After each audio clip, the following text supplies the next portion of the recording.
How to deliver for a country of 1.4 billion? As China continues to hone its governance skills, what can other developing countries take away from its success stories and lessons? While China does not seek to export its systems, more and more governments seem keen to learn from the country's experience, especially from developing countries. Considering that China and Africa together account for 1/3 of the world's population, how significant is our partnership in sharing leadership training and capacity building programs? I was pleased to be joined in Shanghai by Busani Ngcaweni, Principal of the National School of Government and Senior Research Associate at the University of Johannesburg.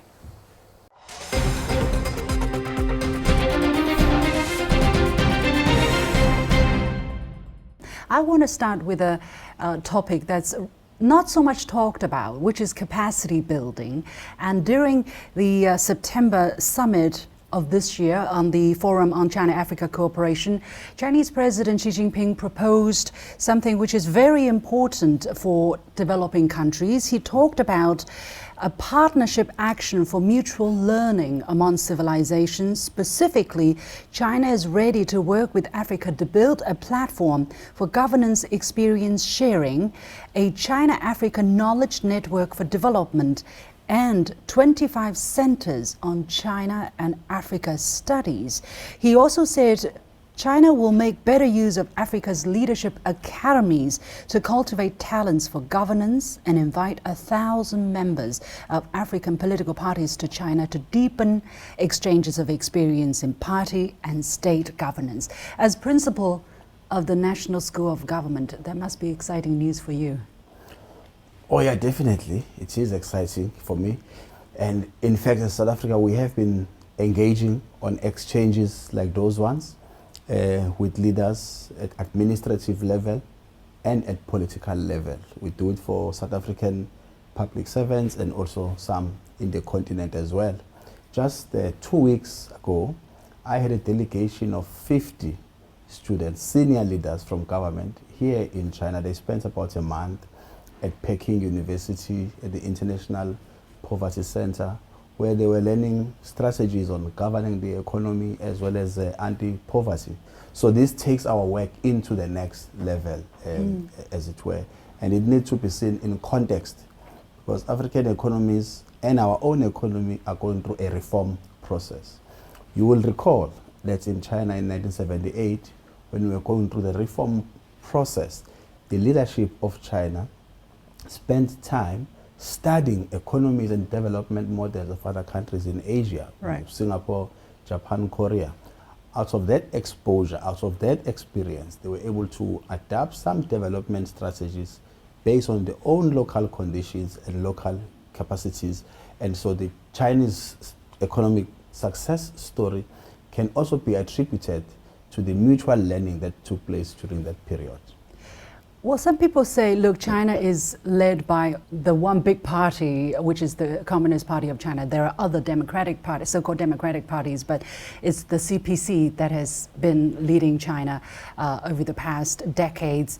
That is not replicable for the great majority of countries in the world. And yet, what can you take away specifically from the governance experience of China? Can you give an example, for instance?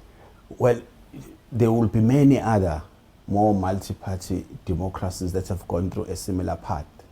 But there are things that are consistent in the success stories of those countries and the People's Republic of China. The first one is having a very clear vision of what we want to achieve in the economy. That's the first thing. And second is to build the capacity to execute that vision, regardless of whether or not we're a one-party or a two-party or a 10-party state. That's what you require. Because without that capacity, you will not be able to execute your own vision. Thirdly is the ability to raise resources, to put resources onto your vision and the strategies that you have put in place. Regardless of any form of democracy, you do need to mobilize the resources. You also need to mobilize productive, productive forces, regardless of any form of a political system that you have. Because if you don't mobilize them, they will be idle, and will end up having economic instability. So there are things that are consistent from having a very clear vision, like in your case, a five-year vision, have very strong institutions, have got capacity to implement, mobilize, productive forces, mobilize capital, and deploy it effectively. That is a consistent ingredient for growth, regardless of any form of political system that's chosen. Can you use one example or one tour which you have been on with your African or South African counterparts in China, which makes it clear to you the essence of the so-called China success in terms of governance? Well, I've been to, too many, maybe one unlikely one for most people is that in June I visited, Dali, right?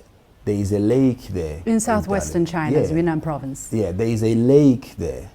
At some point there were problems, ecological concerns, because they were farming, garlic, and some of the, pesticides and the chemicals they were using in the farming into garlic ended up in the lake, and it was affecting aquaculture in the lake in Dali. And through efforts of central government as well as local government, there was a response to help preserve the aquaculture in the Dali, lake, and you balance those concerns of rehabilitating the lake and balance those concerns with the concerns of the public, of the communities there, who earn a living by farming, by farming garlic. And through leadership efforts, we're able to balance those. So you don't completely displace farming communities who suddenly must depend on the state for their livelihood just because we are serving the lake.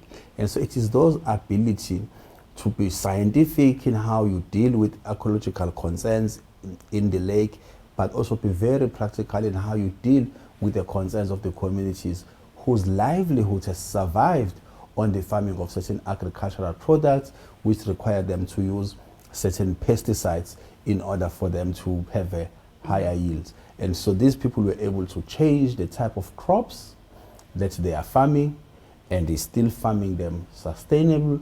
At the same time, we are able to fix the problems that were being experienced at the lake. So that may look like very basic, but for the challenges that were there, is a freshwater, lake. It's an important part of heritage, of the country and of that region. We are able to strike a balance. If you are able to do that at that level, it's a sign that you can manage other more complex projects, such as the space program, building fast rail, and things like those. And that is a big test of the capacity to govern an economy by balancing those community needs, balancing the ecological concerns, at the same time boosting the livelihoods of communities. So you must have been talking with and meeting local grassroots administrators, party members, cadres.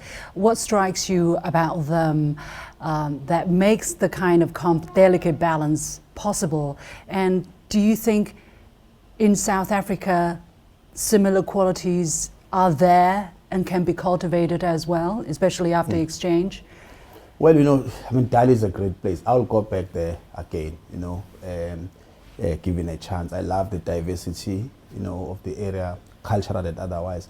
In fact, I have a view that the quality of life of the people in Dali is better than the quality of life of people here in Shanghai. Yeah. I have a view because I went to the market, I interacted with the elderly there, very diverse, it's a very vibrant community. But specific to your question about the leadership and the local cadres and the local cadres, it's an important observation because it means they understood the mandate of the government of the day, and they had to interpret this mandate and implement it without there being severe consequences for the communities there. In Dali, I could see that these cadres, these people who work for government, they are working very closely. They are at one with the communities, and that is why it was possible, therefore, for that transformation to occur. It's an important lesson for us in Africa and those in the global south. Is that why you're looking to China? I don't know whether you're having this kind of learning experience with other Western developed countries as well. Is that why this President Xi's proposal about sharing knowledge, sharing with Africa's leadership academies resonate with you, someone from the global south? Well, it's a big thing in the global south right now to rebuild governance capacity, and there is a reason for it.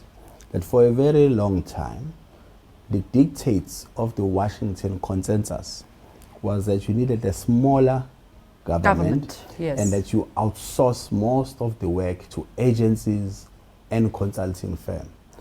The net effect of that was the erosion of state capacity. And so now we have a weaker state that doesn't have the capacity to plan the economy and execute projects because that capacity is outside. And we know now that those countries that have followed that model have not been able to catch up in terms of growing their economies. If you work as a network of academies or schools of administration, we're able to share lessons. Myself in South Africa, I am working very closely with the National School of Administration in Ghana. We train all the way up to the leadership and the president of Zambia.